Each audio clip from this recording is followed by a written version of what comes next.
Spent a little time with U.S. Senator Ron Johnson from the great state of Wisconsin. Senator, good morning to you. Morning, guys. How you doing? Happy New Year. Happy New Year to you as well, sir. Thanks for taking time for us this morning. Happy to. Reaction to yesterday's events in Paris.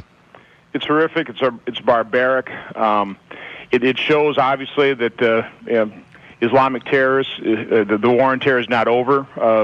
Al-Qaeda, their ilk are not on the run. The threat, quite honestly, is metastasized. It's growing. We need to take it far more seriously than we're taking this country. And I mean, let's be blunt, right? We have this massive attack in Canada recently. We have this terrible attack in France yesterday. From, your knowledge, your intelligence, how prepared are we? And should we be, I don't want to say afraid, but should we be prepared for the potential that something happens here? Well, things already have happened here. We had the axe attack in New York. We've had small-scale terrorist attacks when people beheaded individuals. This is growing from a standpoint of social media. As long as ISIS, and let's just talk about ISIS and how that has grown because of President Obama's strategic blunder not leaving a stabilizing force behind in Iraq. But as long as ISIS isn't losing, they are perceived to be winning. And they are incredibly effective at flooding social media with these, just barbaric scenes of beheadings and murders, and apparently that inspires other crazy people around the world in civilized and uncivilized countries, and that's what we're dealing with. We're seeing the manifestation of that today, and I'll keep going back to the fact that in order to keep us safe, our best line of defense is a robust intelligence gathering capability, and that has been degraded over the last couple of years. And, Senator, I found it to be troublesome, and maybe I'm the only one, but, our own White House waits for the French president to call it terrorism before we'll go ahead and call it terrorism. Well, I'm not sure the exact timing on that. This obviously was an act of terror. I mean, once again, these individuals, as they're massacring, murdering people in cold blood, they're yelling Allah Akbar, and so it's pretty apparent. Wearing black masks, we know what this is all being inspired by. This is not going to be a movement and ideology that we're going to be able to defeat in a couple months. Dropping a few bombs in Iraq and Syria. This is a long-term, generational struggle, and it's a war we're not winning right now. U.S. Senator Ron Johnson with us from Wisconsin. It's Ron and Scott here on WROK. You guys have been back at work here for a couple of days. You got one veto threat Tuesday, one veto threat Wednesday. That's a nice start. I know, the Keystone Pipeline and then restoring the 40-hour work week, both veto threats by the president. This guy's quite the obstructionist, isn't he? Well, I think that's what the American people are going to see, that it really hasn't been the Republican Party is the party you know. It's really been Harry Reid's been a one-man party you know in the Senate, and then I think President Obama is going to be the next one-man party you'd know. I mean, the Keystone XL pipeline is just a classic example of something that makes so much sense. If you're an environmentalist, that oil is going to be extracted and used. We're better off to use it and ship it via pipeline. Even the State Department said that's the most environmentally friendly thing to do. It's private sector. It's thousands of jobs. It makes so much sense, and yet President Obama is in the back pocket of these extreme environmentalists. He's going to continue to veto that. Just his unilateral executive action on executive amnesty.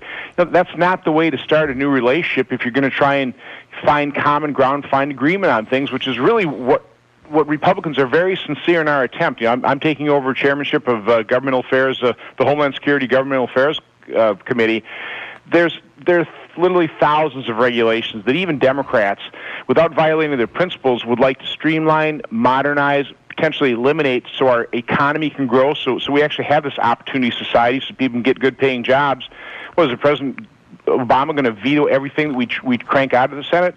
It's just not a good start. It's not a very good sign. And I think it's a good way of going about things. At least you'll put the onus on the chief executive then to, as you say, prove who's really causing the bottleneck in Washington. You guys keep passing things and sending them up there. Well, if the veto stamp keeps getting thrown down, you can't say that it isn't because you're not doing anything.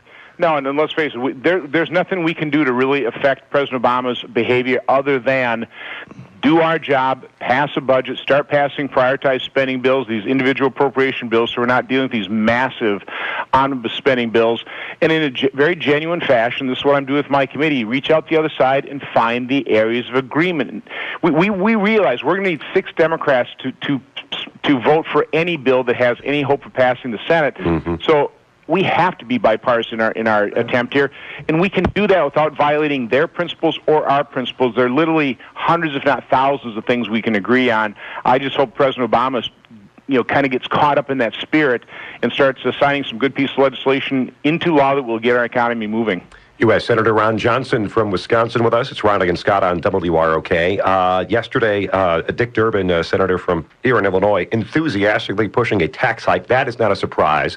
Specifically this time it was a gas tax hike, a fuel tax hike. We talked with Mark Kirk on the show yesterday, Senator. He said no, he would work against any effort to raise the gas tax. There's some, like Dick Durbin, who say now's the perfect time. Gas is so cheap, now's the time to gouge taxpayers by raising the gas tax. What do you say? Well, first of all, one of the reasons our economy is recovering is because of the innovation of American entrepreneurs that developed hydraulic fracturing and horizontal drilling.